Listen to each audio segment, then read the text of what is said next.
ನಮಸ್ಕಾರ. ಇವತ್ತು ನಾವು HPV ವ್ಯಾಕ್ಸಿನ್ಸ್ ಬಗ್ಗೆ ಮಾತಾಡೋಣ. ಈ HPV ವ್ಯಾಕ್ಸಿನ್ಸ್ ಅಂದ್ರೆ ಏನು, ಇದು ಯಾಕೆ ಹಾಕೋಬೇಕು, ಇದು ಎಲ್ಲಿ ಹಾಕ್ತಾರೆ, ಇದು ಯಾರ್ಯಾರು ಹಾಕೋಬೇಕು ಅನ್ನೋದನ್ನ ಕಂಪ್ಲೀಟ್ ಆಗಿ ಹೇಳ್ತೀನಿ. ಯಾರು ನಮ್ಮ ಈ ಚಾನೆಲ್ ನ ಸಬ್ಸ್ಕ್ರೈಬ್ ಮಾಡದೆ ಹಾಗೆ ನೋಡ್ತಿದ್ದೀರಾ, ದಯವಿಟ್ಟು ಸಬ್ಸ್ಕ್ರೈಬ್ ಮಾಡಿ. ಈಗ HPV ವ್ಯಾಕ್ಸಿನ್ಸ್ ಅಂದ್ರೆ ಏನು? HPV ಅಂದ್ರೆ ಹ್ಯೂಮನ್ ಪ್ಯಾಪಿಲೋಮಾ ವೈರಸ್. ಇದೊಂದು ವೈರಸ್, ಕ್ಯಾನ್ಸರ್ಗೆ ಕಾರಣ ಆಗುವಂತ ಒಂದು ವೈರಸ್ ಇದು. ಈ ವೈರಸ್ ನ ತಡೆಗಟ್ಟೋದಕ್ಕೆ ಒಂದು ವ್ಯಾಕ್ಸಿನ್ಸ್ ಇದೆ, ಅದ್ರ ಹೆಸರೇ HPV ವ್ಯಾಕ್ಸಿನ್ಸ್ ಅಂತ.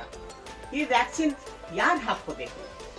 ಇದು ಹದಿಹರೆಯದ ಹೆಣ್ಣು ಮಕ್ಕಳು ಅಂದ್ರೆ 14 ರಿಂದ 15 ವರ್ಷದ ಹೆಣ್ಣು ಮಕ್ಕಳಿಗೆ ಈಗ ನಡೀತಿರುವಂತಹ ಅಭಿಯಾನದಲ್ಲಿ 14 ರಿಂದ 15 ವರ್ಷದ ಹೆಣ್ಣು ಮಕ್ಕಳಿಗೆ ಎಲ್ಲಾ ಸರ್ಕಾರಿ ಹಾಸ್ಪಿಟಲ್ ಅಲ್ಲಿ ಈ ಒಂದು ವ್ಯಾಕ್ಸಿನ್ಸ್ ಉಚಿತವಾಗಿ ಹಾಕ್ತಾ ಇದ್ದಾರೆ. ಈ ವ್ಯಾಕ್ಸಿನ್ಸ್ ಹಾಕೊಳ್ಳೋದ್ರಿಂದ ಏನೇನ್ ಬೆನಿಫಿಟ್ ಸಿಗುತ್ತೆ ಅಂದ್ರೆ, ನಾವು ಮುಂದೆ ಅನುಭವಿಸಬೇಕಾಗಿರುವಂತ ಅತಿ ಬಹಳ ತೊಂದರೆ ಕೊಡುವಂತ ಒಂದು ಕ್ಯಾನ್ಸರ್ ನಿಂದ ನಾವು ಬಚಾವಾಗಬಹುದು.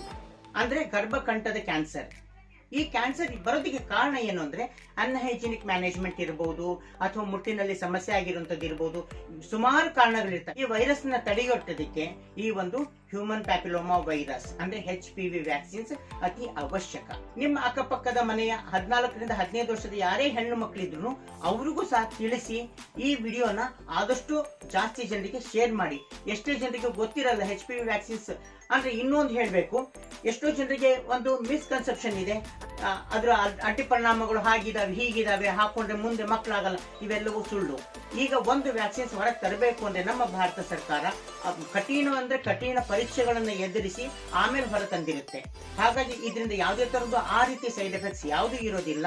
ಇದು ನಮ್ಮ ದೇಹಕ್ಕೆ ಒಗ್ಗುವಂತ ಈ ಒಂದು ಬ್ಯಾಕ್ಟೀರಿಯಾನ ಹೊಡೆದು ಓಡಿಸುವಂತ ಒಂದು ವ್ಯಾಕ್ಸಿನ್ ಆಗಿರೋ ಸಂಬಂಧ ದಯವಿಟ್ಟು ಎಲ್ಲರೂ ಹಾಕಿಸ್ಕೊಳ್ಳಿ. ಮತ್ತೆ ಇನ್ನೊಂದು, ಈ ನಮ್ಮ ವಿಡಿಯೋ ನಿಮ್ಗೆ ಇಷ್ಟ ಆದ್ರೆ ಲೈಕ್ ಬಟನ್ ನ ಪ್ರೆಸ್ ಮಾಡಿ, ಶೇರ್ ಮಾಡಿ, ಸಬ್ಸ್ಕ್ರೈಬ್ ಮಾಡಿ.